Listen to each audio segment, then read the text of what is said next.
I can edit. I can edit things anyway, so that's all good. Edit's good, yeah. Yeah. It's like take out all the swear words.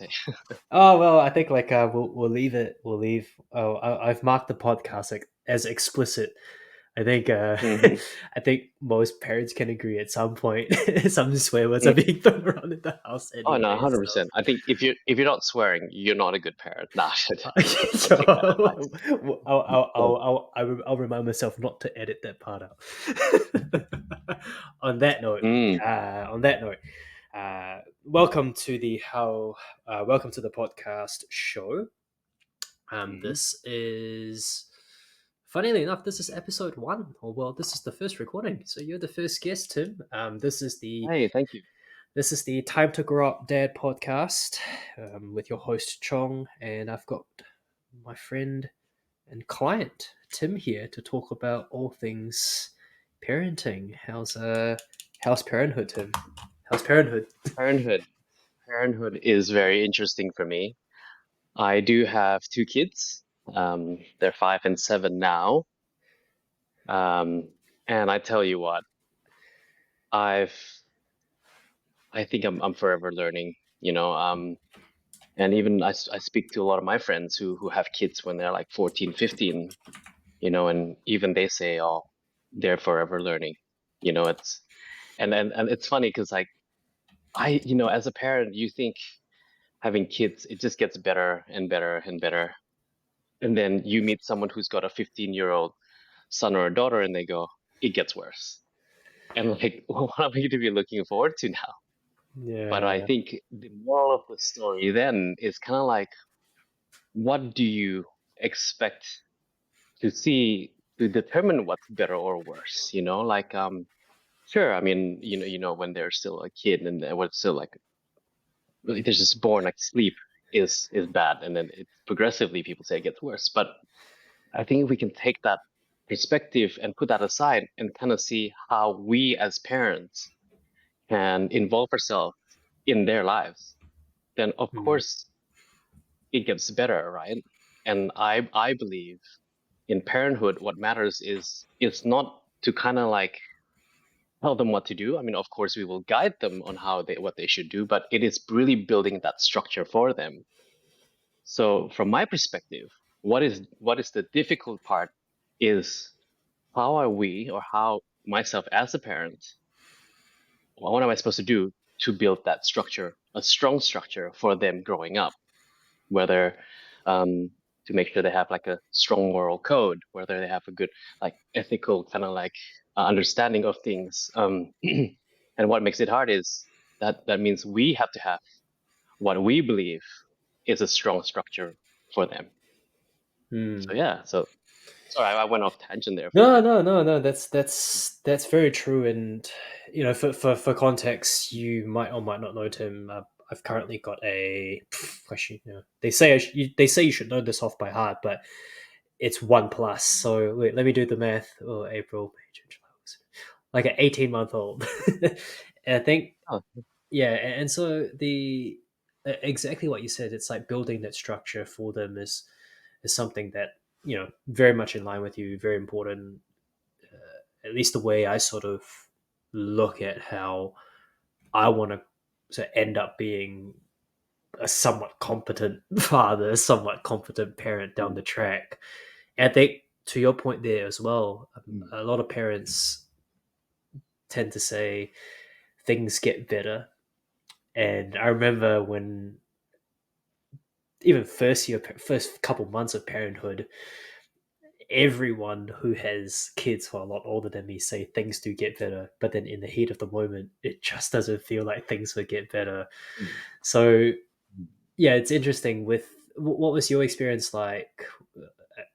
This will take you really far back, 5, 7 years ago. Like, what was your experience like um, Mm. being a new parent? Like, what? Yeah, like how did you feel when you found out? Like, what was the first few years? Because 5 and 7, so there's a bit of a gap there, of course. But at least to Mm. my understanding, the first year for every single child is very difficult, as to my experience thus far. I think it's interesting when people say, "Oh, it will get better." I'm just going to go back to that because of course, as parents, we understand how hard it is, right? I mean, it's not easy. So coming back to your question, what was the first year like? I can tell you right now, I would like to tell everyone like, oh, it's such a blur because I want to take that out of my memory. Like that was like the worst experience in my life. But let's be honest here, you know, I think the first initial emotion or like the feeling I had was shock, right? Like, oh, you know, Yeah. like excitement, there's anxiety, there's panic, there's happiness, there's everything in like one emotion, and you're thinking to yourself, what is this new emotion? You know, like this is a really weird one. So I remember because my firstborn, she was a preemie. Mm. She was born a month earlier than what she when than her due date. And it was interesting because you know I had my first competition in powerlifting ever. So I took a month off of work, of everything, of life, so I can focus on that, and then focus on spending time with my partner back then, and then we'll have some time to ourselves before the baby comes. But guess what? The same day, my first day off, my first month off, like that first day, my partner's water broke. Oh, no. So that night. And I was just like, and she goes, Tim, we need to go to the We hospital. need I to think my go. water broke. And Yep. I'm half asleep. I'm going, no, no, it's not. I'm pretty sure it's not. It's we just go back to bed. No, then No. it surprises you. So I think the first year, I mean, the first day was tough. And then I realized your world actually turns upside down, like 180 degrees. It just changes. And it's interesting because you start to have that same emotion, you know, like when you, I remember seeing my daughter for the first time and I did not know what to do. And I think I think all parents, I can't say all parents, but I, as a dad, I didn't know what to do. I was panicking. How am I going to change this little person's diapers? How, what am I going to feed this person? How am I even going to put her in the car? You know what I mean? Like all these things that's so-called natural, you do not know what to do. But interestingly enough, you know, these things looking back were natural. You know, you knew how to Mm. care for them, you knew how to love, you knew how to this is the extension of you. This is a person. So yeah, there was a lot of yes, anxiety, all these emotions, but then you focus on them and it's just a lot of like love and happiness, you know? But it was difficult. Like I just I started thinking, oh, let's go watch a movie tonight, but we can't. You know, that all Yeah. changes. Yeah. Yeah. You know, Yeah. and I keep making this joke where any parent or any new parent, like new parents, they would make like a really bad getaway driver because we would run and you'd put the baby in the car slowly. You'd spend at least 10 minutes making sure they're safe before you drive off. So I think there was a lot of changes, man. Like things were just not the same. You know how some people can go, oh, okay, like I'm going to implement like diet, for example, or training. There's a routine. You go step by step, and then by the time you hit the peak, you really know kind of like what to expect. But can you imagine? It's kind of like when you have that baby. There's no preparing. It's just you are expected to hit peak straight away, and you're like, I have no idea what to do. Yeah, I remember this. My wife and I had a somewhat of a similar conversation. Like, I don't know. Depending, dear listener, depending on where you're listening to this, at least for New Zealand, and I'm pretty sure in where you were, Tim, as well. Leading up to the birth and everything, generally, that's a good. It's good practice to go for the what do they call it, prenatal classes. If that rings a bell. Yeah, there Yeah, was. yeah, I yeah, remember doing that too. yeah, Yeah, yeah, we had yeah. Prenatal to be classes. present. And they're usually in like comedies as well. You watch them where the Yes, yes, father's yes. like helping. Oh, you go into labor. All right, I will help you Yeah, breathe and stuff like this. yeah, yeah. I And remember like even yeah, prenatal classes was crazy because you there's so much info and you almost especially if you're listening to this and you're if you're a parent or if you're going to be a parent in the next couple of months, they'll tell you so many things and then you're like, yep, I'm ready, I'm ready, I'm ready. And then when it hits when the day comes, before the baby comes out, you're still like, okay, like I'm ready. Like let's say your wife is in labor, your water broke, and you still, at least as a father back then, you're like, okay, like I think I'm ready. I think I'm ready. I think I'm ready. But man, once you see that thing come out, you're like, oh shit. You're just like, ah, fuck, like. I remember that feeling when I had to cut the umbilical cord. I just sort of stood there like, Yeah, it's like, what now? And I'm sure like, yeah, I'm sure a lot of dads who took the opportunity, or if you were asked to cut the cord, or even mums, when you sort of first hold your baby, I'm mm, sure that feeling of like mm, love, but also a lot of overwhelm was like, oh my god, like all the prenatal classes and all the advice that you read in the internet, then mm. it just goes out the window. I think it's also interesting you say advice because I do I think I remember when we were expecting you do get a lot of like advice, sometimes even unwarranted advice from Oh yeah, people, and I'm not saying that that's that we don't appreciate that. We really do appreciate it because I think parents know exactly what people who are expecting their firstborn, they know exactly what they're going to go through. So they're going to say things like, "Make sure you get some sleep." And I thought to myself the first time I heard that, "Make sure you sleep as much as you can." And I'm like, "Yeah, okay, thanks, man. Like I'll sleep as much as I can, right?" And I yeah, remember why is he telling me to sleep as much as I can? Like, okay, then I get it. But after my yeah, firstborn, I remember for the next 3 years, I keep telling other people, "Hey, man, like make sure you sleep as much as you can." Like it's an ongoing kind of because you're right, like just going back to cutting the umbilical cord and stuff like that. We are always kind of we do we prepare what we think we know, only to realize that hey, like being a parent, preparing is good, but it is such a different scenario in everything that you do. At the end yeah. of the It's day, they're these little beings, they're human beings too, they're all different. We all have this assumption, they're just a baby, but they're not. Some babies can just sleep throughout the night on their first day. Some babies don't sleep, like oh that yeah, is yeah, just yeah, yeah, they're also human and we're all different. yeah, yeah. So I guess the best, like at the end of the day, the best advice honestly is take a step back and kind of like you don't plan what you think you need to plan, like like the bag that you need to take to the hospital, Yeah. plan what you need to do. But at the end of the day, just take a step back and kind of analyze the situation. Yeah, What can I yeah, do as a father? Because I think the best advice that was given to me was do what you come out of it proud. So if you go, okay, so this is happening, but if you start to like do everything in haste and in panic, you'd probably look back and be like, I probably should have done this better. And I think I mentioned this before we started our podcast. I think parenthood, to say it like nicely here, parenthood is pretty much a series of retrospective actions that we would only realize like, oh, I should have done this. But then that retrospect is also good because growing or educating a little our human being, like our little child, is also kind of like what we have learned in the past to what we can teach them in the future. Hmm. So if you know what I mean, Yeah, yeah, yeah, for sure. so that's growing. But yeah, that's pretty much. Yeah, yeah. You mentioned about retrospect. I guess having a 5 and 7 year old, at least they are able to talk and all that good stuff now. um, Mm, Up to this point, because we wouldn't know what's going to happen in the next decade. mm, What do you feel like?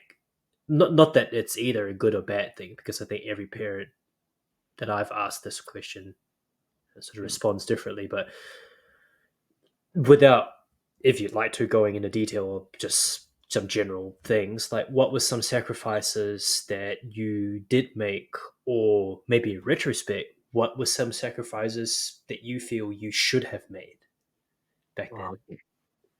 That's a difficult question, right? Because what I've regret, to be fair, to be honest with you, as a father, I regret a lot.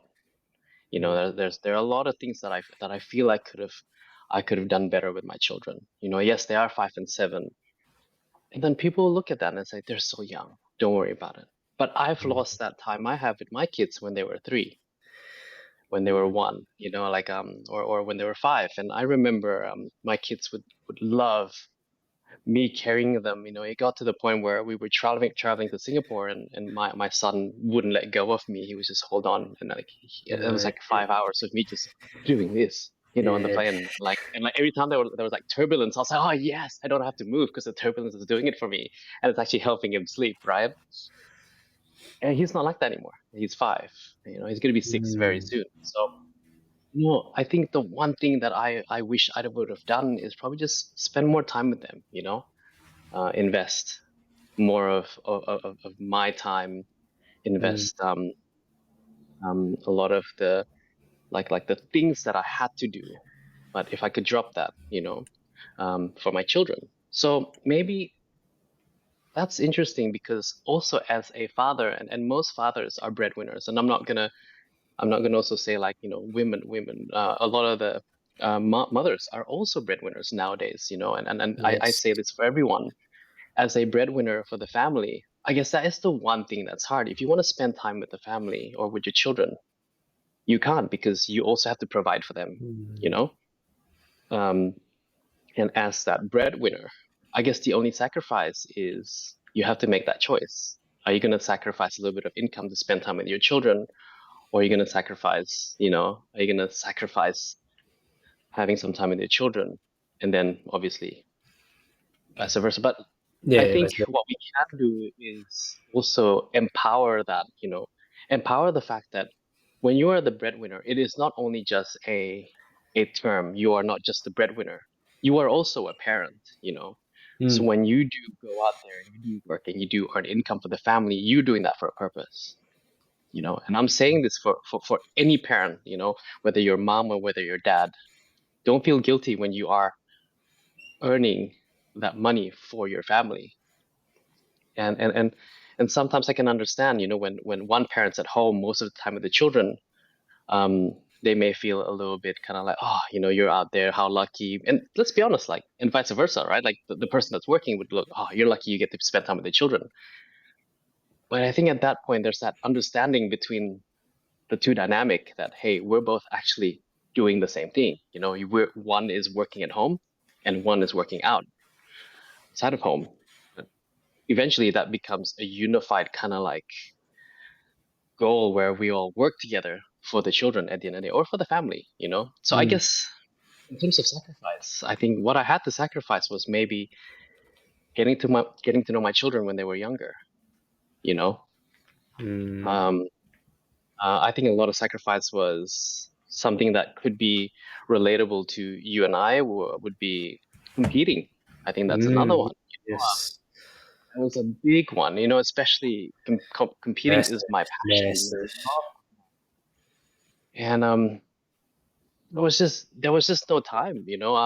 I remember I competed Yep. still when I had my firstborn, and I remember my coach giving me all these workouts and accessories, and I only did all the compounds, man. Like, and Oh, you did and the it compounds? Oh my god! I barely get my sets in. I'd start my watch. I was like, all right, I got 15 minutes of training today, and I'll just do like I'll smash my squats, smash my bench, and that was it. And then I realized that was not sustainable. So did not compete for 5 years. Mm, So that was the sacrifice that I had. But I think for me, I think the main one is this is interesting because this sacrifice also ties in a little bit with regret. I think because maybe the competition wasn't that important. Maybe work at the time as important as I thought it would be, as it was back then. Maybe I didn't have to work that much, because I mm, feel the time that I invest with my children is a bigger investment for their lives and even a bigger investment for me. Um, I feel like if I had spent more time with them when they were younger, and now they're 5 and 7, maybe we could have been closer. We are close now, but it's good. maybe just a little bit of percentage of us being closer. That's worth years of spending time with them when they were younger. So yeah. Yeah, and I think what you said at the start of the podcast as well, the episode was definitely, it definitely sort of ties back into what you said, right? Like a lot of parenting or parenthood is sort of like, hence the title of, I guess, the show. It's like time to grow up, Dad. It's like, and I think we can relate, not even as parents, but just as like a human being. A lot of times you go from being a kid to a teenager to a young adult. Eventually, you get a partner, get married. A lot Mm, of the times where you grow up, you always have a very retrospective view on life and say, I could have mm, done this better. I should have done this more. I probably shouldn't have done that. I think parenting, and funnily enough, I feel like growing up as an individual, you can make those retrospective observations and potentially make better decision making down the track. But I think, funnily, as a parent, when you're making retrospective decisions, I think the big difference there is you're making a retrospective decision not just on your own, out of your own volition or out of your own sense of purpose and drive. You're also making it on behalf of, or at least you're thinking of other people, kids, partner, wife, whatever it might be. And yeah, I think growing up as a parent, it feels a lot harder in a sense than growing, again, like no disrespect to, for some reason, I don't know if you're listening to this and you're not a parent, don't know why you're listening to this, but hello. But I feel like if you're a parent and you're growing up as a parent, it feels a lot harder compared to if you're married but without kids, or you're flying solo without kids. I think like, mm, you can grow up and cool, like I made all the mistakes. But I feel like mm, as a parent, when you grow up, not only you have those individual retrospective moments where you go, I should have done that. It's also a lot of the shit. Now all the people that I could have spent more time on are relying on me. I should have done this, and it's not just the outcome of my own bad decisions. My bad mm, decisions have has also resulted in them being a certain way. So I think, like, yeah, as a parent, I just feel like growing up is like it's like hard. Obviously, it's rewarding. Don't get me wrong, but I just think that so far into my journey, I do feel like, and I can see how a lot of parents get very, very stressed, right? And I think it's never easy. But to your point, what are you currently learning about in your own journey? You're I guess you're 7 years in, two kids, so 5 and mm. 7. But what are you learning about your journey Mm. thus far? And I think, what are some big things that you feel like, okay, like I wanna, not that you have to do better, but like just being a bit more mindful going into, the next 5, 10 years, whatever. mm, sure. That's a good question, man. I think the interesting thing about parenthood is, and I don't want to say this just with parenthood itself. I think you said, "Oh, we should grow up, Dad." Like I think of course we do not want to dismiss the mothers out there too, like grow up mothers as well. I think Yes, this is yes. we all grow together. We may grow separately, but as long as we're still growing, that's we are on the same wavelength and same style. I think the first thing that I want to address is, and I may want to share this as well. Like, I do have two children, but I am also separated from my ex-wife, so we're no longer together. But that's also a decision that we made because we did grow apart. So that is something that we would have probably could have done better. But then again, you know, um, as a human being, we also have to find what is the best interest for ourselves. So I think when we realized that the children was not, they were not happy per se, they were seeing us argue a lot. It came to me where I don't want my children to. We collectively agreed that we didn't want to see our children to see that that is what a relationship is. We want them to understand that hey, a relationship is where two different people want each other and they would like to build a life together and build a family together. So when Mm. you say, hey, grow up, dad, and then grow up, mom, I mean, there are layers into growing up. There Mm. are layers, but there are also different scenarios where, like there are there are couples who are still who are happily married and they have kids and they're going to grow a certain way. There are even couples who are married but they could be unhappy. This is a different scenario. There are going to be couples who are divorced but they both have different respective partners and they're both growing away each other, at the end of the day. Or you even have single parents out there. We got to give single parents a shout out too at the end of the day, because I 100%. know people who go in there and like, I Mm. just want a child. You know what, doesn't matter what these scenarios are, at the end of the day the one goal is our children. You know, the kids become the main focus here.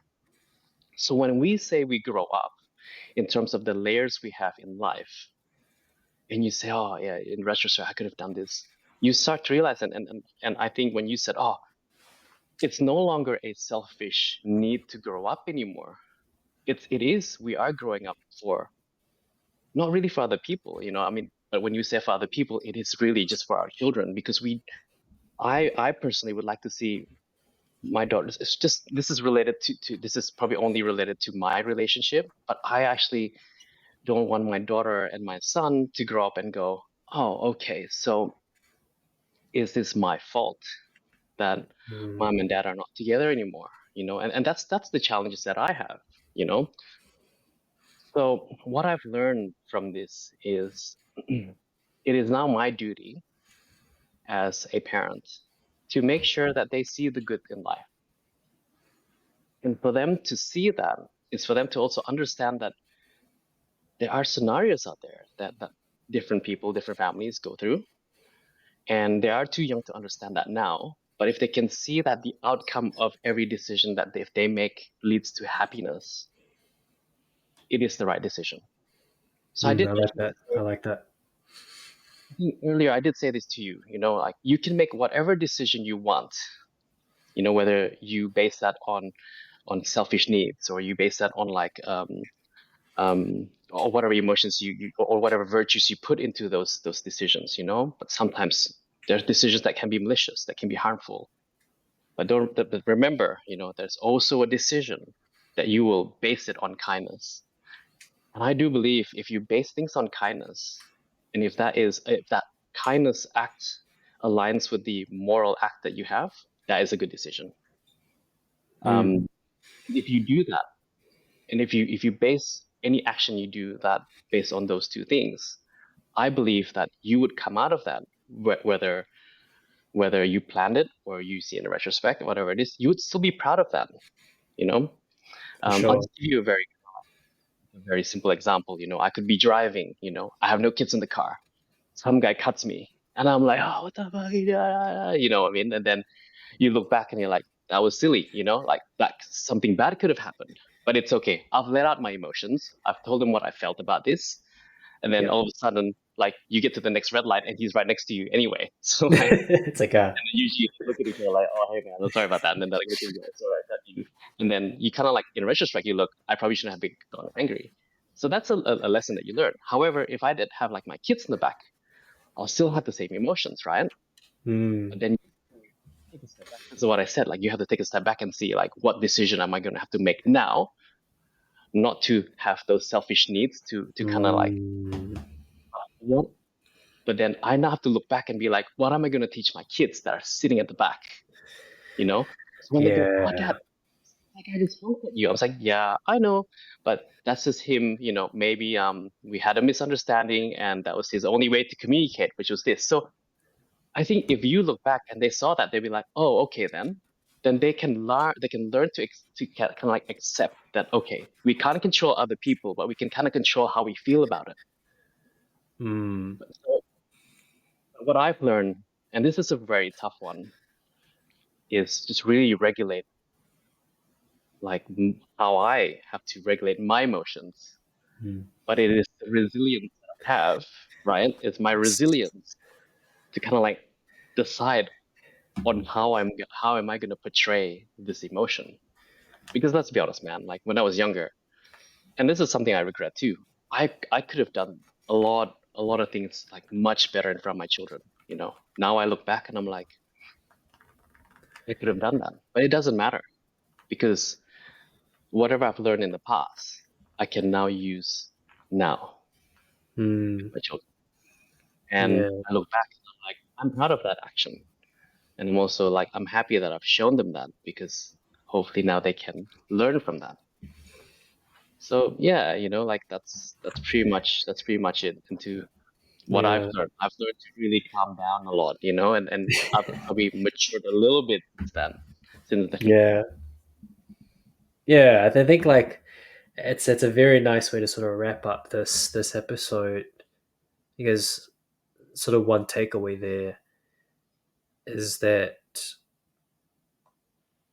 especially using your example there, and I'll do a bit of a more reflective episode when I'm editing this one, is that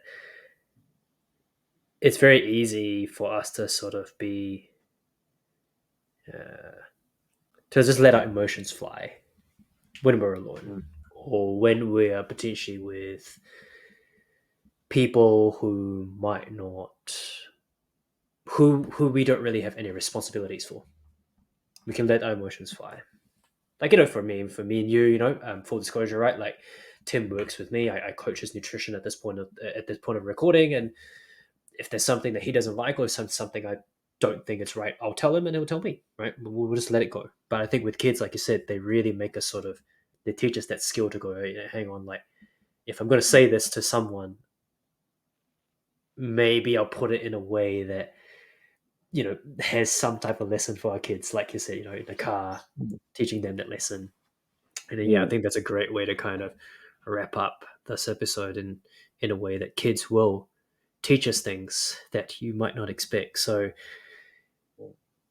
I haven't even, I guess yeah, that's great, man.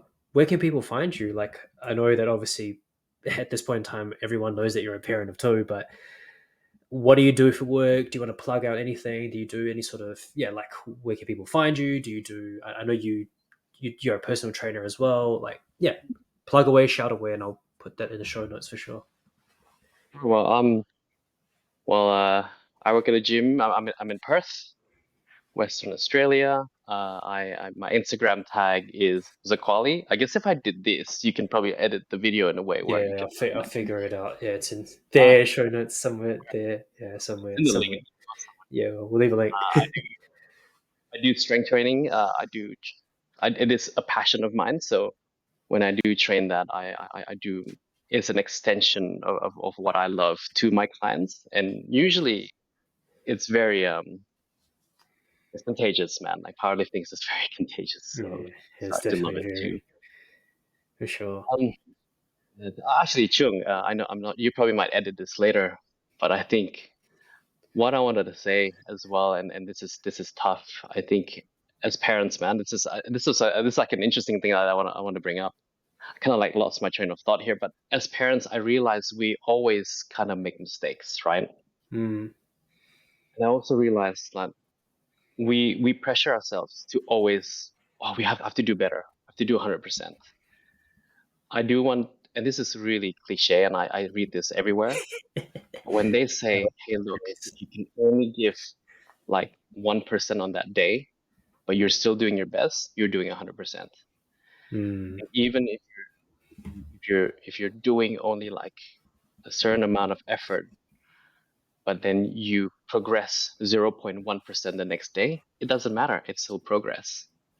And I feel a lot of parents, and including myself, I went to a dark place once because I'm like, I'm not a great dad, like what am I gonna do? Until someone came up to me and started seeing the things that I've done, and these are like little efforts that I didn't even realize I was doing. And he said, "Hey man, like I think you're doing the right thing." So I think I just kind of want to send out a message to all parents out there. I think if you have the idea of you're loving this your child and you're doing the best you can for your child, I just want to say that you're doing a great job and keep it up. There's really no bad parenting style unless you are. beating the child up, Yeah, like, probably but not. then Yeah. again, parents just beating it too. But I guess if you know that you are educating them, you are giving them knowledge, and you are nourishing them with healthy stuff, you are doing a great job. So keep it up. That's it. Yeah, and that's a great way to end the show. Well, hopefully this conversation was helpful for you, dear listener. If you're listening to this, whether you're very far down your parenthood track, just starting out, or way beyond, hopefully you enjoy it. Um, Share the episode to anyone that's relevant, and we'll catch you in the next one. Thanks for having me, Tim.